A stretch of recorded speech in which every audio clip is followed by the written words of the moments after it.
This is the London FinTech Podcast, brought to you by your host, Mike Ballerman, bridging the worlds of suits and t-shirts, of finance and technology, bringing you insights, stories, and inspiration from the golden age of opportunity and innovation happening in London right now.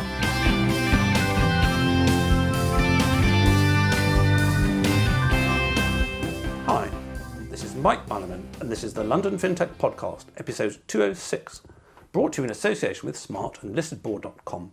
And I'm delighted to be joined today by Omid Malekan to talk about trust in FS and, in particular, trust in crypto. Omid is a decade or so veteran of the crypto world, who, as well as lecturing on the crypto world at the Columbia Business School, is the author of The Story of Blockchain, a Beginner's Guide, which gets an impressive 4.5 stars from 82 reviews on Amazon, and also the author of his upcoming Rearchitecting Trust, The Curse of History and the Crypto Cure for Money Markets and Platforms.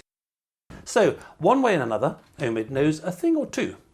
As you all know, we don't touch on the crypto very much on the LFP, for no particular reason other than that the LFP tends to concentrate on the fin end of fintech rather than the tech end of fintech. Well, there is that and my deep suspicion of a market which may have some good things about it, but also by this stage has some tens of thousands of Ponzi schemes whose final value is likely to be zero. Well, that and the notorious things like killing all the world's polar bears. And minor matters that for years James Corbett of the open-sourced Intel show The Corbett Report has been saying something along the lines, I haven't paid that much attention recently, that Bitcoin, blockchain et al. Is a psyop opening the door for something worse. And of course now we find ourselves in a world where literally the majority of the world's central banks, you know, those entities who do such a good job of enriching bankers and bankrupting the currency and the people, are looking at introducing CBDCs. And then we have minor matters in the crypto world, such as the so-called stable coins. Oh, the hubris.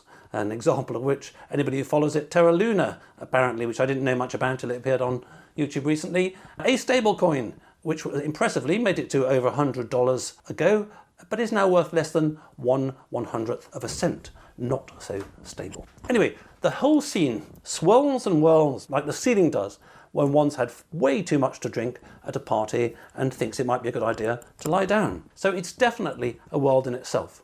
However, as the LFP explained the blockchain mechanism way back in 2014, resulting in passing with feedback from folks who ran seminars at the time explaining how it worked, to me and my guest that we'd both got it wrong. We hadn't. And more recently, the LFP has been pretty much focused on money per se. It seemed like a very good time to revisit this whole crypto topic, not from the bottom-up mechanistic perspective this time, but from the 30,000 feet level. And who better to talk to us than Omid? So, with all that swirling, and with me having checked out about 1,000 browser tabs today trying to sort out a holiday, maybe I'll break the habit of a lifetime and just agree with Omid. Or maybe, as this whole complex scene is way easier than booking Greek islands at the last minute, I won't. We shall all have to see. Plenty to talk about, so let's get on with the show. Good morning to you, Omid, and good afternoon to me. Thanks for joining me on the show today. Good afternoon, Mike. Thank you for having me. So, you're in New York, which has probably got better weather than London today, which is rather grey and wet. And we were just talking briefly before we kicked off about a whole bunch of things. I was about to say more interesting than crypto, but of course nothing is more interesting than crypto to a crypto person. But one of which was holidays, going back to my 1,000 browser tabs, making me immensely grumpy, which of course due to a lack of professionalism I shall be unable to disguise for the podcast. And we were talking about the joys or otherwise in the internet age of booking holidays, booking trips. I mean, back in the day when I started my career, there were people called secretaries, and you'd say to your secretary, I'm going to Japan on business in 2 weeks' time, can you sort it? And they'd go away and they'd sort it, and they'd come back and they'd say, here you go, here are your tickets, and you'd fly off, and it was all very simple. And when you wanted to go on holiday yourself, you'd go to something called a travel agent, and you go there and you say, I want to go to Greek islands. And they say, oh, yes, okay. And you come back and they show you 2 or 3 holidays and you say, I'll have that one. And that was it. And then the internet came along and invented the wonder of choice. All this information, 1 million reviews of everything. Everything's possible. Frankly, this will sound a bit rude in English actually, but it's polite in French. It's a fucking nightmare. It's this excess choice. It just ruins your life. I've got no neurons left to talk to you about complicated things at all, actually. So, yes, it's sometimes be careful what you wish for. Excess information is perhaps even worse than a deficit of information. So, how are you, as somebody in New York, how are you finding sort of holidays and flying around and at least unlike your neighbours slightly further to the north, you're allowed out of the country without having a sort of an injection? Yeah, I'm avoiding the topic altogether by trying to minimize travel for the exact reasons that you said. I also have this problem where it's funny. It's like having spent years trying to become an expert on something with the emphasis on trying. I realize more and more how little I know about everything else. And when I try to do something like figure out how all of this holiday booking business is supposed to work now with all these different websites and all the advice that people give about how to try to find the best deals and all of that, I find it more overwhelming than ever because clearly I have no idea what I'm doing. Yes, I think I've mentioned it before, but I've listened to a chap called Ajahn Sumedho, who's I think the world's longest Western Buddhist monk. He was an American guy, for at least 10,000 hours or 20,000 hours of various talks by him. And he said when he was 18, he knew it all. And he's now about 88. And he said, now I'm 88, I realise I know very little about anything. So wisdom comes as you get older. And the sad thing is, for all these books and all those websites and all the studying, you realise that there's a kind of fractal complexity of the world. You keep zooming in and you just meet more and more complexity. It's like I look at you as a person, but if I zoomed into all your trillion cells and I zoomed into all your microbiome and I zoomed into all your mitochondria, it wouldn't take much zooming in for it to sort of completely overwhelm me. And mind you, it's probably easier than booking this holiday at the last minute. Yeah, here. Quite. So we were talking about names, which I always have a bit of a fascination about. Going back to the old world, actually, one thing that's got better these days is that for decades, stuff was done over the telephone before the internet. And I must have had to spell my name Ballerman a million times, and no one ever got it right. Even after I told them how to spell it, they never got it right. So it's always given me a fascination for names ever since. And you're called Omid Malekan, and I haven't come across any Omids before, nor had I come across any Malekans. Mind you probably haven't come across any Ballermans, although you may have come across some Mikes. All true. So where have you got your good name from? I was originally born in Iran, and I was actually born during the Iranian evolution, which explains my name, because Omid is the word for hope in Farsi. It's a very common boy's name, actually. And then Malekan is just a region in the country, so I suppose at some point my ancestors came from there. Oh, that's it. That's interesting. Well, when I went on a honeymoon many moons ago to Bali, of course, every hotel we checked in, they said, oh, you must have come from Bali, because they pronounced it Bali, man, in my particular case. And I do remember that in this country, nobody ever bothered with a second name at all. And actually, second names, surnames were introduced over here so you could tax people. Because you said it's Mike. It'd be very hard to tax Mike because there's lots of them around and you never know which one is which. And I noticed either it was a Freudian slip or it's a sort of an interestingly sort of PC thing or a diplomatic thing, but you called it the Iranian evolution. And it was an evolution, although plenty of people call it the revolution. Either that or is my headphones are messing up. If I said that, it must have been a Freudian slip. It was definitely, as far as I'm concerned, not an evolution, but it was a revolution. Yes, and I remember that at the time when I was young, my mother one day said, oh, there's this new kid come just joined the road, you can play with him, and he's from Iran or something. I had no idea what it was at all and just played and completely forgot about it. And I think, as I mentioned before, actually, there was a guy nearby who was also Welsh, and Welsh seemed much weirder than Iran because Iran was far, far away, and what did one know? And it's a bit of a pity, actually, because in terms of holidays, the one place that Bridget and I would love to go is Iran, because it's an amazing country. And talking of Greeks, your ancestral enemies quite some time ago who you had plenty of battles with and marathons and all these kind of things. A truly ancient culture, but for fairly understandable reasons, they don't seem to like the Brits very much, although my mother managed to get there once on holiday. It's a wonderful country, great people, but at the time, and this is a few decades ago, they were sort of quite poor. Yeah. And the Brit thing is actually funny. Iranians, like a lot of Middle Easterners, I suspect, are big fans of conspiracy theories. And the Brits still loom large in many of them. perhaps because of the geopolitical stuff that went down around the time of the Second World War, and the Shah wanted to remain neutral, and the Allies didn't like that, so they sort of kicked them out and replaced them with his son, and et cetera. So I have family members who will still tell me that some major political development that happened in Iran recently was of British or CIA design, or usually a joint venture.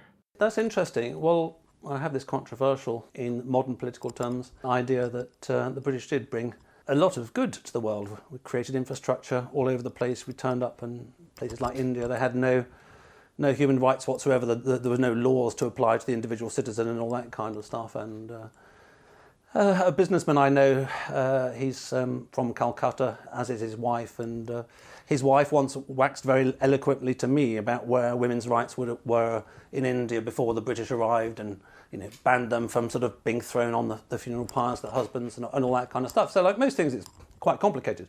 But I have to say, I do hang my head in shame when it comes to Iran and the deals that the Brits and the Americans did over the oil price and the Shah. But I sort of kind of, without knowing too much about it, I blame the Americans and the CIA. By that stage, we're already a bit of a puppet. I mean, we're a complete puppet these days. We're like a sort of a senile person who's been sort of taken over by their sort of black sheep kid, and we just sort of do whatever they say. But anyway, let's hope it all resolves at some point in time, because I'd like to go there. Either that or we need to change nationality, but we've got plans for that as well, actually. So, how did you get from leaving Persia, Iran, at the age of 9 to now lecturing about crypto and blockchain and writing books and crazy things like that? I mean, maybe you want to miss out the next 9 years, because other than sort of your first girlfriend and all that kind of stuff, they probably didn't do much cryptoing before the age of 18. No, definitely not. The short of it is that after college, I had a financial services career like a lot of people did back then. This was like in the early 2000s. And then I left it all behind after the 08-09 period and the financial crisis and moved on to other things. But at some point in 2013, a friend of mine who had taken an interest in Bitcoin asked me to help her acquire some. And I had less than zero interest. My opinion of it back then was the same as a lot of people's then and now, that it's just some stupid internet thing that only appeals to criminals. But nevertheless, I decided to help my friend, and in doing the first Bitcoin transaction and interacting with a blockchain, which, mind you, I had no idea what any of this meant.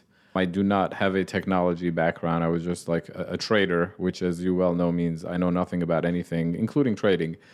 But what fascinated me about doing that first crypto transaction was that at some point, sometime after I initiated it, some wallet I had installed on my computer popped up an alert, and it said, "Your coins are here," which was this remarkable thing to me, because the one thing that had become clear in years of working on Wall Street is that you never actually own anything in the traditional financial system. There is an army of intermediaries like banks, brokers, exchanges, custodians, clearinghouses between you and your assets, and for good reason. But that Bitcoin transaction to me was remarkable, because here you have something that's purely digital. It has no imprint in the physical world. And yet, I understood enough at that point to know that I owned it and I controlled it, which cuts both ways. Like it means that I had sovereignty in what I decided to do with it. Like I could send it to you and nobody could stop me. But it also means that, like a precious watch or $100 bill, I could lose it, or it could be stolen from me. And if it was, I couldn't just call the customer service number on the back of my credit card and ask for a refund and a replacement. This was also around the time of one of the biggest Bitcoin hackings in history. As your listeners have probably heard, there are always these spectacular failures where suddenly it's like, $100 million or $500 million worth of some crypto asset was just stolen. And that was generating a lot of bad press. But what was fascinating to me was that, again, we're talking about something that's purely digital. And for the first time in history, something digital had been stolen and could not be replaced. That doesn't work in any other context. Like, nobody worries about, what if somebody hacks Spotify and steals all the digital music? And they don't worry about it because the digital music has already been copied and replicated and stolen, which is also why it's borderline worthless. So these two events began my almost now decade-long journey of trying to understand, A, how is this possible? And that led to me writing my first book, because as you probably know, it's you can't really learn about something until you try to write about it. And then after you write about it, you should try to teach it. And then more recently, my focus has been on, well, what does this technology change? I understand enough about how it works, but that doesn't mean anything to most people. Like, you don't worry about how the web servers that the fintech industry uses work, right? You worry about, like, what is the business model here? Where is the disruption? How will the future user experience be different, et cetera? And in one thing I heard just about the time I was finishing my book, which I found very interesting, because it absolutely reflected my process. I don't know whether you came across it. I think it was Charles Moore talking about writing, I think it was a very extensive, full 3-series biography on Margaret Thatcher. He'd had access to all of her primary papers and all that kind of stuff. And he's talking about writing 3 volumes and goodness knows how many thousands of pages, shall we say, for the sake of argument. And he said the interesting thing about a project like that is only when you've written the book, or the books in his case, and then you read them through yourself, that you start to address interesting questions. Because it's like you're climbing up higher and higher, and you think you've understood it, but then you've understood quite a lot, you've explained it, but then you look up and go, oh, I didn't address that, and oh, I didn't address that. It's somehow that the higher peaks become more evident. And certainly when I was writing my book, it's only when I kind of thought I'd finished it, quotes, unquotes, and then I kind of read it, I thought, gosh, okay, so how do all these apparently random changes in the structure of the company over a period of time, how can I explain that simply? Which I now can by saying there's a V1, V2 and V3. V1 chartered companies, owner-centric, V2 management-centric, a company law company, and V3 corporate governance company, where the state tells you that bad people like whitey men like me shouldn't be on boards. And I'm not joking, that's what actually the FCA said last year in its paper, roughly speaking. Now, I've said that in a sort of 30 seconds, but I read the book and I had no idea. And I thought, oh gosh, you scratch your head and it's almost like you add another layer on a wedding cake kind of stuff. And then you get to the top layer of the wedding cake and you go, okay, that'll do, I'll just ship it. So do you have the same thing, which is that you're kind of working bottom up, you're explaining everything, and then you see the horizon, the landscape that you've drawn. I think, that actually raises one or two other questions that I haven't really thought about or that I need to communicate more clearly. Yes. In fact, with my new book, I actually did not know what I wanted to say until I was probably 150 pages into it, and then began this painstaking process of rewriting and researching and learning. And also, perhaps the best thing any writer could do is get an editor, because they will tell you what you haven't covered and what you need to rewrite and relearn and research some more. Yes, I didn't have a strategic editor, I had a tactical editor, and she would say things like, you're not allowed to say that Pandora, as in Pandora's box, is a hottie totty. And I said, well, why not? And I did. Because she designed her as the ultimate hottie totty who was irresistible. That's the whole point of the story, you see, but she was very sort of PC, being in the publishing industry. So, well, maybe leading on into the main course then, maybe you can explain, having written a book that has done really well on Beginner's Guide to Blockchain, what it was that made you, A, go back and write another book. Because having written one once, you know the answer to how hard can it be, answer harder than you might think. But then B, what was it that led you to start writing another 150 pages, which led you to work out that actually what you should be writing about is trust? What was that process? Because I think that really relates to this whole main course topic of trust in FS and in particular trust in crypto, and what does trust mean? Indeed. Yeah. For my first book, the challenge I set for myself was figure out the simplest, most relatable way to explain a very confusing topic. Like, what is a blockchain? What is a token? What is a smart contract, etc. And then after a few years later, I wanted to challenge myself even more. So I said, well, I want to now talk about what all of this changes. To the average person, like how proof of work mining works or all of that should be meaningless in the long run, right? It's what does this mean for their financial and personal lives? And when I first started writing the book, I was kind of like all over the place. I did want to put things in a historical context, which I know that you also did, like when you went through your V1, V2, V3. It is a very effective teaching tool. If you want to tell someone where we're going, to first tell them, well, here's how we got here, and here are the inputs that mattered throughout time. So I took that approach, and then I sort of went, my original plan was, let me go application by application, sort of like how the whole blockchain thing has evolved, right? So the first application was Bitcoin, which is meant to be money. though intelligent people can debate whether it is or it isn't, but that was the goal. Then the use cases expanded, and then we had some of the newer solutions like Ethereum, which were really just meant to be a platform, a place where different developers and entrepreneurs can come and build new products and services.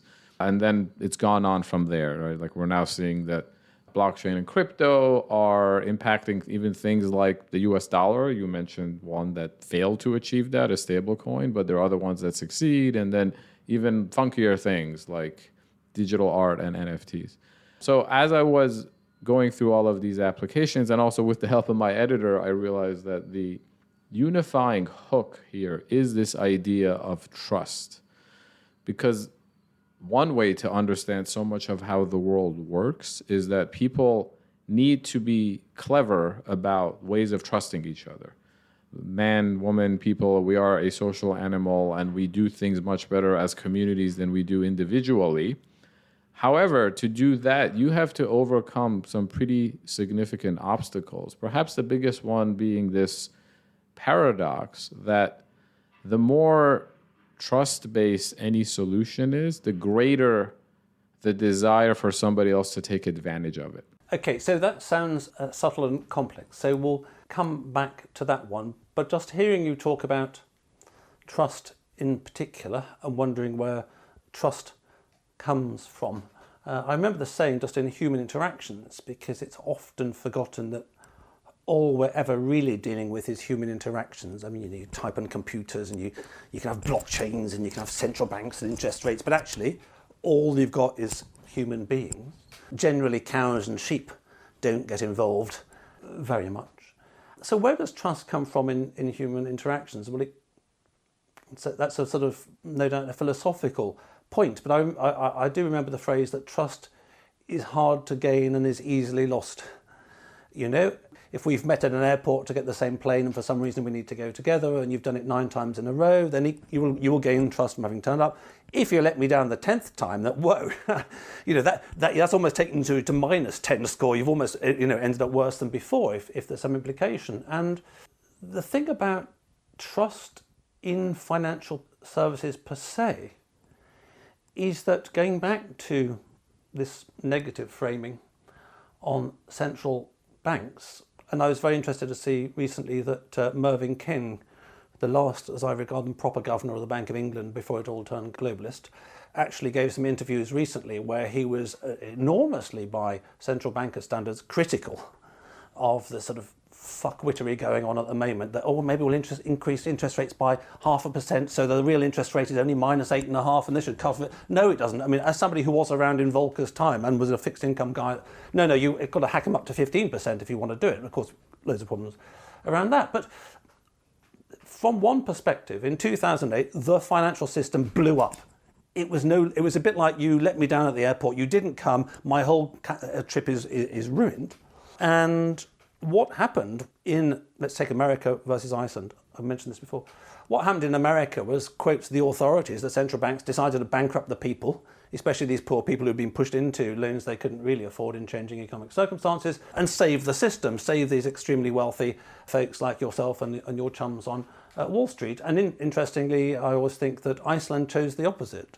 Going back to train spotting, I choose the opposite. And they bankrupted the banks and didn't bankrupt the people, which is quite an interesting choice. So when somebody like me is grumpy and just taking sort of pot shots at sort of crypto because they're sort of fed up with why you spend ages looking at a Greek hotel and it says double bed, and we don't like tiny double beds. I'm quite tall, why can't they fit a proper bloody bed in the thing kind of stuff, plus getting older and grumpier about it. It's very easy to take pot shots at crypto, and no doubt I will take one or two a bit more, but actually you can also take a pot shot at FS and say, where does trust in FS come from? Well, it's only because the central banks around the world, the governments, the state's monopoly on power and monopoly on money, stepped in and rescued the whole bloody thing, that anybody has any trust in FS. If they hadn't, if it had been a purely free market system, and going back to historical perspective, central banks in the modern way are extremely new. The Federal Reserve is less than 100 years old, or about 100 years old or something. And frankly, there have been far more fuck-ups in FS since the Federal Reserve than before. I'm very much of the opinion that the Fed's response to the crash was what led to the Great Depression in the States in the 30s, that it was a central bank misallocation. That really, that FS isn't worthy of trust itself. It's only trusted because every time it fucks up, the central banks go, we'll save everything. And then the average person on the street, your mum and dad or my mum and dad, who don't know any of this sort of detail, think that the banks can be trusted because actually they're always there with their money, whereas if you put your money in crypto, it's disappeared. Well, if the central banks did the same thing for crypto exchanges or crypto custodians, there would be no difference, would there?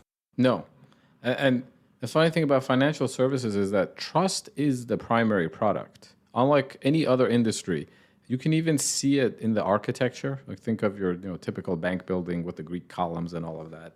In the names of so many of the biggest institutions, some of them have the word trust literally in the name. Bankers trust who nobody trusts anymore. Right. And others are often named some combination of a rigid geographic figure and a dark color. So you have your BlackRock and Blackstone and even the logos of many of the companies out there. So trust is the product, because the thing that financial services at the best of times do offer is a way for different people who might not trust each other in a one-on-one setting still financially interact. The simple example being that I might have some dollars that I would like to lend out to someone to earn interest, current macro policy and zero negative interest rates aside. In ordinary times, it would be very difficult for me to go vet someone and be like, okay, you are a credit-worthy borrower and I will lend you all my money and just pay me interest and then pay me back.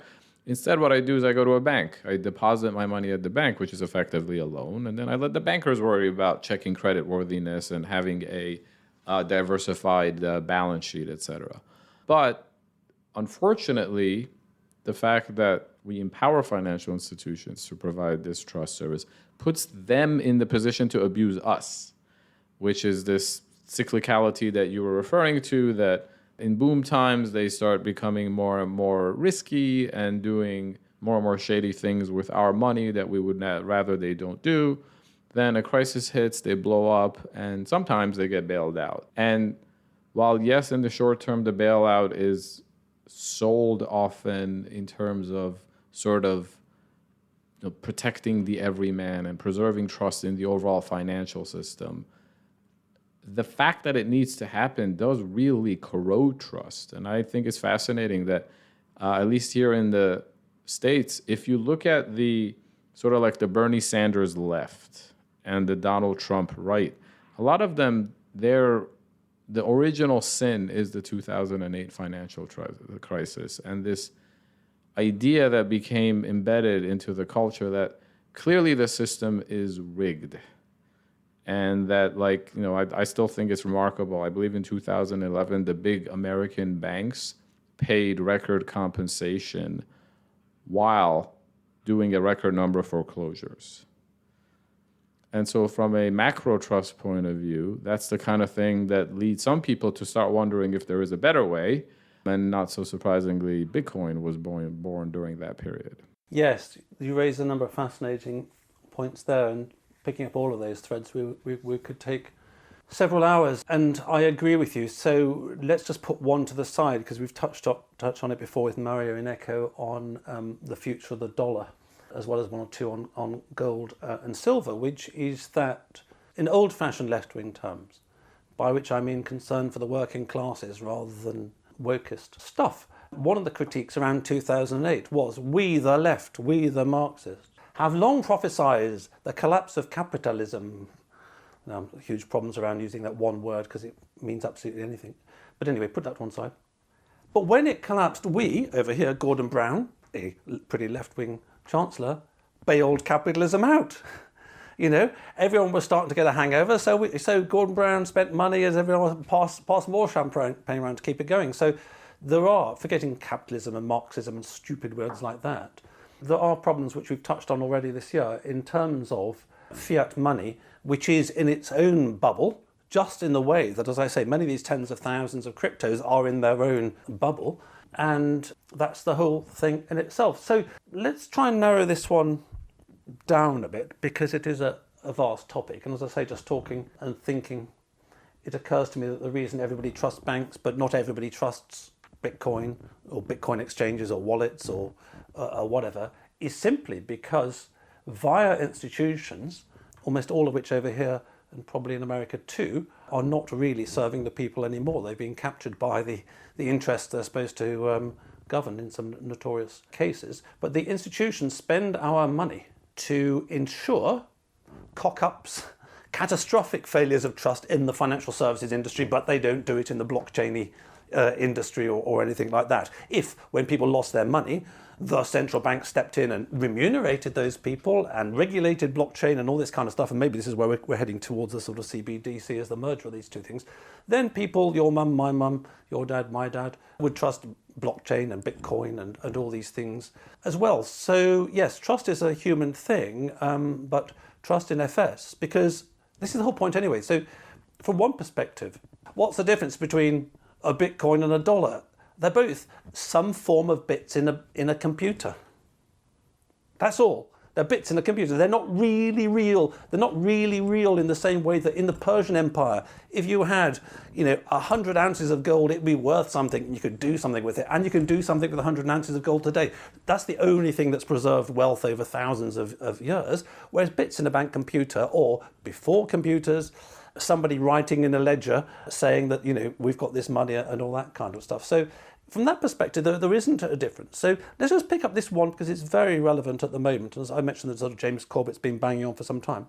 In terms of the things to be concerned about as citizens, particularly after the World Economic Forum met recently with their private police force walking around with machine guns, which was sort of very interesting for future history textbooks. If it carries on that way in 50 years, some kids will be bored at school about having to sort of study. And then the World Economic Forum had its own private police force with machine guns. And then a couple of years later, they shot loads of people, etc., etc. But anyway, dystopia.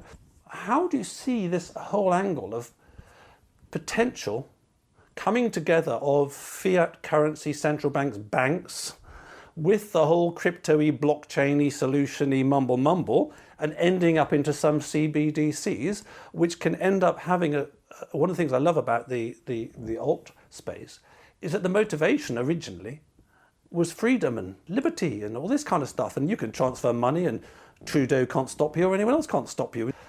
But these two could come together in a very negative fashion, How do you see that whole thing going? And how can the sane end of crypto, how can that remain outside being lassoed by the authorities and turned into CBDCs and just become something which ends up being inverted in its original purpose from what Nakamoto and friends were trying to do? In no more than 6 words, answer that question. Yes. Yes, quite. I agree. What you said about Bitcoins and dollars all being bits, true, but two fundamental differences. One, Bitcoin has its own built-in payment system. And it's very unique as far as digital money is concerned. We have many different forms of digital money in the world today. Right? There's even like a sort of a proto-CBDC in the central bank-run payment systems like Target2 or FedWire. I forget what the Bank of England's one is called. But they're digital payment systems that move central bank money. What's interesting about Bitcoin is unlike dollars, which either have to go through the private commercial banking system or the public Federal Reserve, there's cash, but cash increasingly is just not an option. Bitcoin has its own, what we call censorship-resistant payment system, meaning anybody on the planet can use it and nobody can stop anybody else from using it. So that's unique. And then the second bit is that Bitcoin inflation, at least base inflation, is algorithmically determined. Now you could debate whether like the algorithm, the curve actually makes sense, and in a couple of years it'll get cut in half again, and eventually it goes to zero. And interesting debate about what does that mean when that happens. But this is a unique construct in the history of money that, unlike gold, which was sort of like a slave to random discoveries and gold rushes, or fiat money, which is a slave to technocrats doing technocrat things, Bitcoin just has a formula that says, if this, then create that many Bitcoins. Central bank digital currencies are sort of like the technocrats' attempt to prevent this new form of money from usurping their power. And it starts with their sort of ill-conceived conclusion. It's like, oh, well, if people just want digital money, we will give them digital money in the form of digital euros and pounds and dollars. But where all CBDCs will decidedly differ from how, say, Bitcoin works is one, while the government might build a blockchain-y payment system, it will not be censorship resistant. Like it's just, that's not the trend in financial services has always been more censorship as mandated by governments. And the most recent examples being what you mentioned about, say, what Trudeau did, or even like the US government sanctions programs. CBDCs they'll actually be terrifyingly censorable because they will also be programmable. So the central bank will get to do things like issue digital fiat money in the event of a COVID-like crisis, but then they'll program your money to say like, well, you can only spend it at pre-approved merchants and you can't deposit it into Robinhood or even save the money because if you save it in 2 weeks, it's programmed to disappear. And then the supply of it will most definitely not be determined by an algorithm. It will be determined by technocrats in ways that they could only dream of today. I agree. So? But let's put these two things together, right? Like, I think it's going to be interesting. I'm not one of these people who thinks that, like, you know, the fiat currencies will fall and we'll all just be using, like, Bitcoins to live our lives. There are many reasons why that probably won't happen. I think it'll be very interesting to live in a world where they coexist because your friendly local central bankers' desire to weaponize the programmability of their CBDC is going to be challenged in a world where you have potentially a wallet on your smartphone that can hold digital euros or Bitcoins.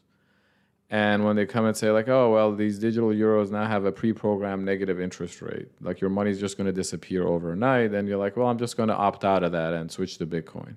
Yes, so it is kind of looking through a glass darkly at this point, insofar as the prime motivation of the somewhat sort of sociopathic, self-styled elite, the Gateses, the Soroses, the CIA, the MI6s, is clearly around control. And it's quite clear from the last couple of years that there is no limit to what they will do to control to an insane amount that none of our ancestors could ever have imagined. So in terms of your Gdanken of a wallet where you've got, you know, digital dollars, digital sterling, digital euros, and your Bitcoins and all this kind of stuff on it. As we've seen, there's this word regulation, and, you know, it's very easy and they've talked about it quite a lot, and some governments have gone near there and then pulled back and all that kind of stuff. But the ever-expanding law, there's no particular reason in principle, is there, why governments couldn't say, oh, you know, Bitcoin and cryptos, they're all using for financing crime and breaking sanctions and, you know, all these terrible things, and therefore they need regulating, and therefore we need to control it, and all this kind of stuff. So in a sense, if one's talking about the central thrust as being this dystopian panopticon control of as much as possible of people's lives in ever greater detail, presumably the question that you and I don't know and we will find out over the next few years is, how much can they control? Because this comes back to the Tower of Babel and all this kind of stuff, that humanity is somehow set up in such a way that you can't control it all the time. And it doesn't matter whether you're the Soviet Union or whether you're the Qing Empire. There's a degree at which your control starts to fray at the margin. You know, there's a degree at which people will always go off grid. And I remember the World Economic Forum, you know, you'll own nothing, we'll own everything, and we'll be pissing ourselves laughing. Or maybe they didn't have that last bit on it. But actually, even in that video, it said, oh, there are some poor, stupid saps that don't realise how wonderful it is owning nothing and eating maggot burgers and living in a pod in the city and working in tech. And those poor folks, that, you know, they'll be living in the woodlands, making fires, dancing, sex, drugs, and rock and roll, and having a terrible time. And everyone goes, hang on, I don't think I like maggot burgers. I think I'll do that one. So there is an extent to which, just using the phrase off-grid, which cryptos will remain off-grid. Let's say, for example, Bitcoin's so well known. I mean, you haven't really talked about what's Bitcoin, what's blockchain, what's crypto. These words tend to be a bit interchangeable. But for the sake of argument, all politicians have heard of Bitcoin. Oh, we'll regulate Bitcoin. Well, there's a bunch of shit they ain't heard of. So maybe that one is still off grid, you know? And so maybe going back to your wallet, your Bitcoin suddenly gets regulated, but 57,000 other cryptos don't. And then going back to physical, like silver and gold, maybe then actually people start trading in with silver coins It seems to me that we're really talking about how far the sort of circle of control goes. And I think that the circle of control can't go to 100%. Right. They can never control every piece of silver. I could bury some in the garden and I could give it to my neighbour. Or we could, let's give a simple example of Bridget's created for the Avenue, she created a gardening club recently. And what they all started doing is trading cuttings. Now, in the past, people didn't get together. They would go to the garden centre. They would engage in a financial transaction if they wanted to buy this rose or this aspidistra or whatever. But now they swap cuttings. So, if you like, that's an example of a local community definancialising, pulling out of a system where it requires currency, pulling out of a system where every transaction is taxed. And nobody cares if you give a few rose cuttings away. No one's keeping track of it all. It's just, again, it's a community and a trust. Yeah, so we're already seeing governments trying to regulate Bitcoin. And they will. I mean, they have and they will continue to. However, I'm a big middle-of-the-road type of guy. And what's interesting about Bitcoin is it cannot be regulated at the core infrastructure layer because the blockchain, the technology that it uses, is designed to be censorship resistant and autonomous and community controlled. Just on that one, because that's an interesting technical point, sorry to interrupt, having waffled on for so long. And this relates to things I've heard from a couple of people over the years, and this is literally just a couple, but very reliable sources, this is over decades, that the SWIFT payments thing is occasionally diverted, shall we say, by people with lots of influence who want certain transactions not to go in a certain direction. So even something which most payments people think is 100.000% reliable, the likes of people with power can make that change. And in the same way, so going back to Bitcoin, and maybe just in passing, just on the Bitcoin, when you say Bitcoin, what do you mean? Because as far as I know, and I didn't follow it in detail anymore, but there are several Bitcoins after all these various forks. I don't know which one is the main one. But off the top of my head, one of the sad things about Bitcoin, I thought decentralized, I love decentralized, eliminate the central power, fantastic. But then perversity, before you know it, half a dozen Chinese miners are doing like 99% of the mining or something like that. And then going back to a theory.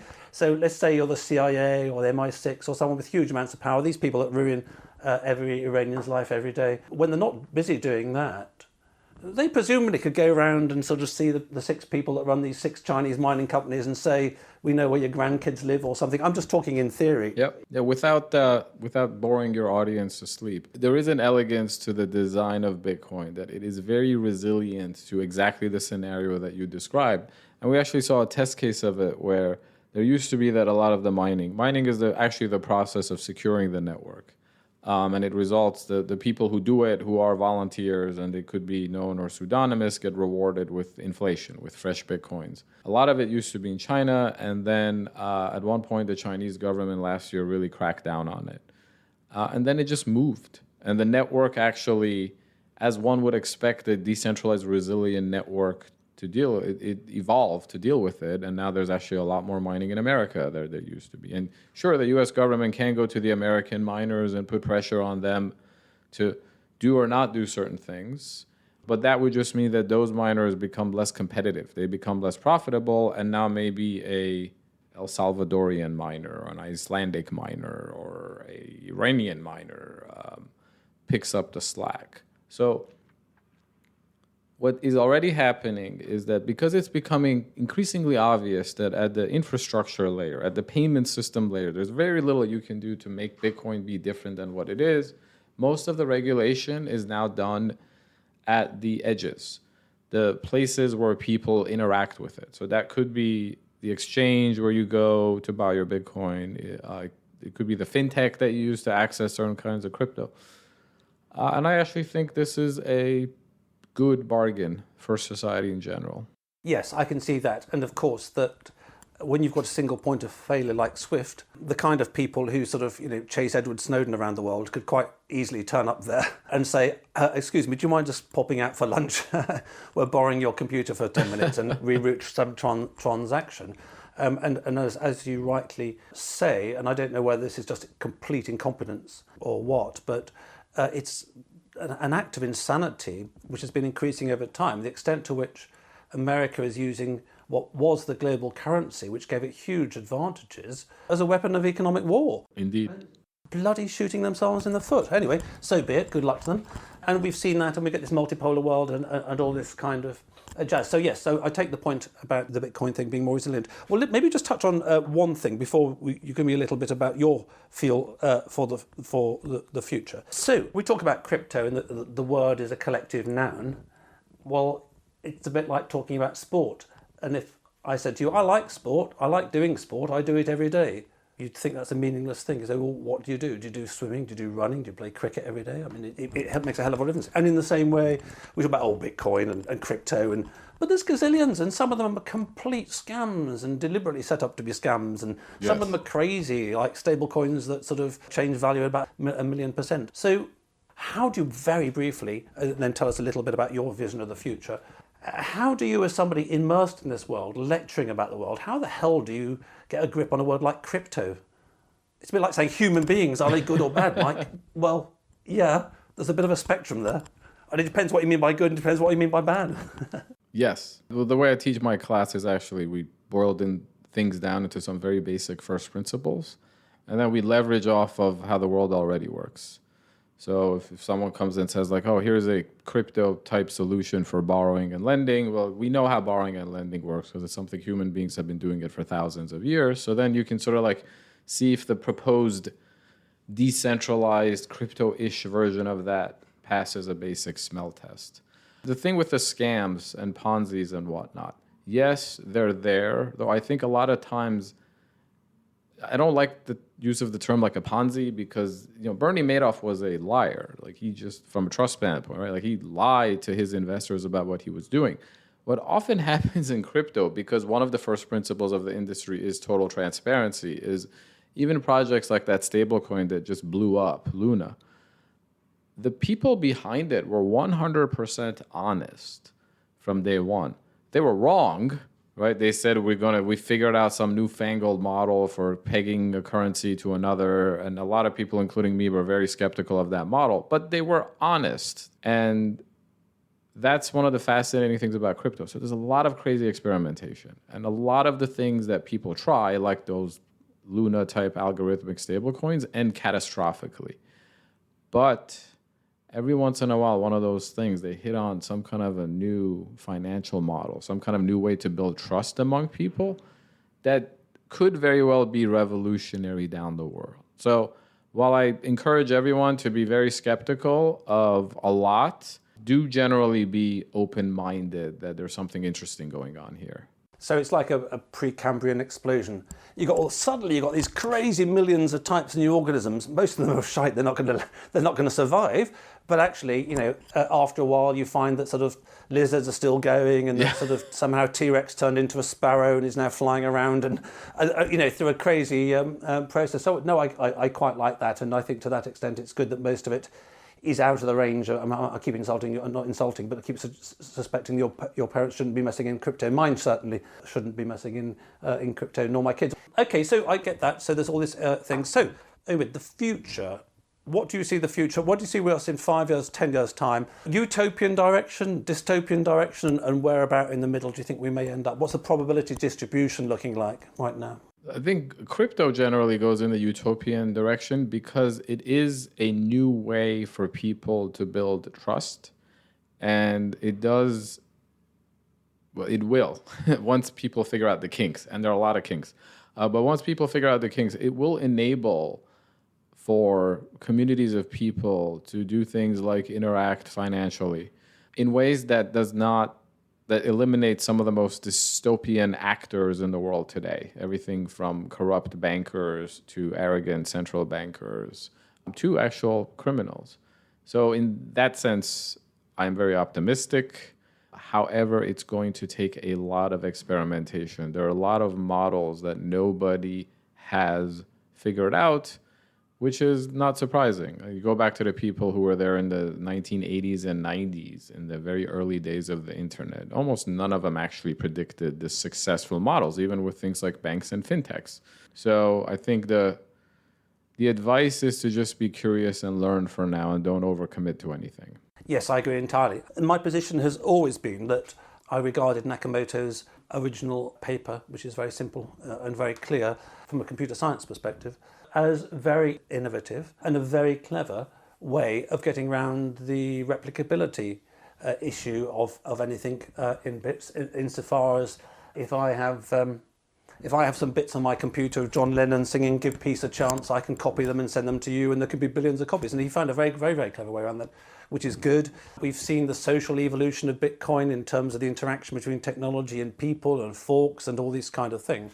And I think that, with one or two more great leaps forward, we might get something very useful. And having said that, as something of a not quite neo-convert to be a gold bug, but as somebody who appreciates the precious metals are here to stay, even if they are not so sexy. Of course, the one big vulnerability, but then this applies to almost all business these days, of crypto is the internet. And we keep hearing there's going to be cyber attacks and all these kind of stuffs. And, again, in terms of dystopian direction, and I don't want to keep pointing in the dystopian direction, but as a risk guy, I used to get paid to worry about what could go wrong and sort of how we avoid it kind of stuff. And, we could have some cyber pandemic in 2 years' time and, the internet's gone down. Mm-hmm. The trouble with that is that actually it'll affect absolutely everything. And then vice versa. There's a part of me that just wants to go back to being Neanderthal and living in a cave and banging the rocks together because I've had a bit of a surfeit of technology. So that's a very fascinating tour d'horizon. Omid, I think the one thing that comes out of this is having been an author and having been a lecturer, you have a nice, simple, clear understanding. It's a bit like you've got a Christmas tree and the baubles are hung around in a very methodical fashion, which is invaluable because we need a frame to sort of hang off the millions of facts that come our way and make sense. So before we wrap up the show, I'd like to thank you listeners out there, all of you investors in crypto, all of you crypto curious and all you crypto skeptical. And we'll all see what the future holds together. That's the good thing about the future. It tends to come all of its own, actually. We didn't have to do very much and it turns up tomorrow. We go to bed, we get up in the morning and it's slightly changed or sometimes changed a lot. I'd like to thank my brand partner for the podcast. Smart is transforming pensions and retirement worldwide. The leading edge retirement tech platform propelled them success in the UK. Now they're operating on 4 continents and working with partners like Zurich and JP Morgan. Find out more at www.smart.co. Then listedboard.com, your guide to entrepreneurial governance and how you can start making your board an engine of growth today. So maybe you'd like to tell the listeners, Omid, about how to find out about your books or Substacks or Mediums or whatever they are, or hire you as consultant. Yeah, thank you. So my new book, Rearchitecting Trust, is now available for pre-order or order at Amazon and your favorite other online bookstore. I also write a periodic blog on medium.com. If you just Google Omid Malekan, all of this comes up. The blog is for more contemporary subjects like that Luna stablecoin that you mentioned blowing up. And I do encourage everybody to, so quick funny segue, I once went to an Amazon bookstore and I tried to get them to put my first book in the bookstore. And the friendly manager there gave me a phone number to call, and he said they will probably never get back to you. However, I would encourage you to be patient and to be persistent. And I think that's very good advice for anybody trying to learn about this topic. It's worth learning about, but you have to be patient and persistent. Excellent. Well, I encourage listeners to check out, and as I say, certainly talking to you before and now, and having spoken to a lot of people in the crypto industry, obviously, over the last decade myself, even if we haven't done many podcasts on it, although we did do the whole of the country of Tuvalu being all its government records being put on a blockchain, which was quite interesting, although in that context the word blockchain has tended to be watered down to a database, as it can do. I've been impressed by your simple, clear understanding of it. And normally, as guests are representing a company, they will explain at this point what stuff they're selling and how they need partners in Bolivia or something like that. But as we started off with your career history, how do you see your career going forward? I mean, what does somebody who's slightly younger than myself, perhaps, although with similarly impressive hairstyle, how do you see, as a crypto person, the future of people like yourself in the industry? Are you going to spend the next few decades writing books and lecturing, or do you see yourself being a founder, or I don't know. It's strange. As it's a developing industry, it's very hard to know what the niches are. Yeah, I don't know. I don't see myself as a founder, but I do see somebody as sort of like a founder whisperer, because I really enjoy living at this intersection of the old and the new. And I do work occasionally as a consultant to people like corporate executives. So if somebody were to come to me and be like, I run a fintech and I think this crypto stuff could have a potential impact on my business down the road, then I would really enjoy having that kind of a challenge to work with a founder to figure out how their business and business model might change down the road.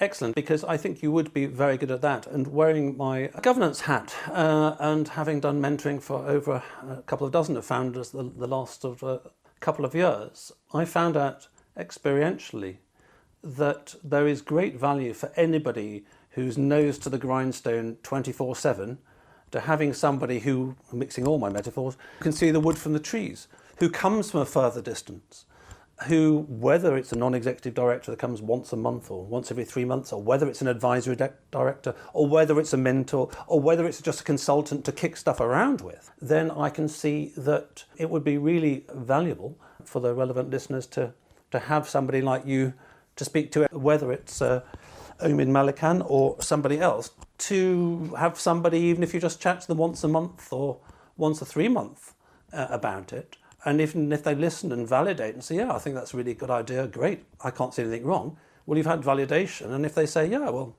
there's also this, I haven't thought of that. And that thing, in terms of having interviewed now 100 people on the board, that thing is immensely valuable. Immensely valuable. I mean, I can think of one example where it saved a company from going bankrupt. Somebody said something that this is not wise. They all thought it was wise, but they listened to this person. And a year later, it turned out that it was essential to stopping the company from going bust. So, these things are really valuable. So I wish you every success in the future. And I await with interest the development of both regular money, all the cryptos, gold and silver. And thank you very much for that. Thank you for having me. Thanks for listening. If you're in need of a non-executive or advisory director with deep expertise, experience and contacts in the worlds of both traditional FS and fintech, or unique insight into how to make your board an engine of growth today, contact me at mike@mikeballiman.com. If you just need one-off advice in these areas, via clarity.fm/mikeballiman. We could sit in a bender all day, watching the firelight dance, watching the firelight dance. We could walk in the mountains before dawn, watching a happy moonrise, watching a happy moonrise.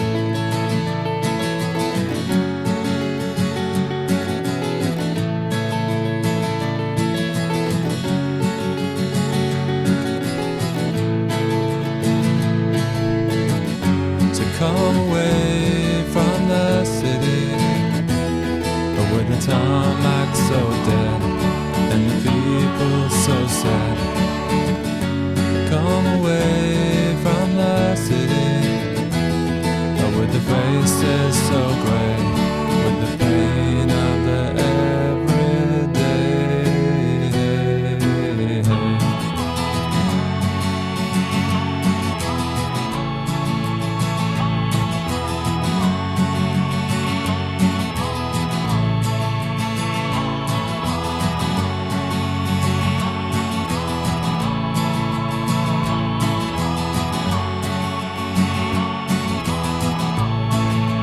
We are wild like the mountains and the trees. Can you see what I mean? Can you see what I mean? We fit in between the earth and the sky. Kiss the city goodbye, wave the city goodbye, wave the city goodbye. The city goodbye. Watch the firelight dance with me. Watch the firelight dance with me. Watch the firelight dance with me. Watch the firelight dance with me. Watch the firelight dance with me. Watch the firelight dance with me. Watch the firelight dance with me. Watch the firelight dance.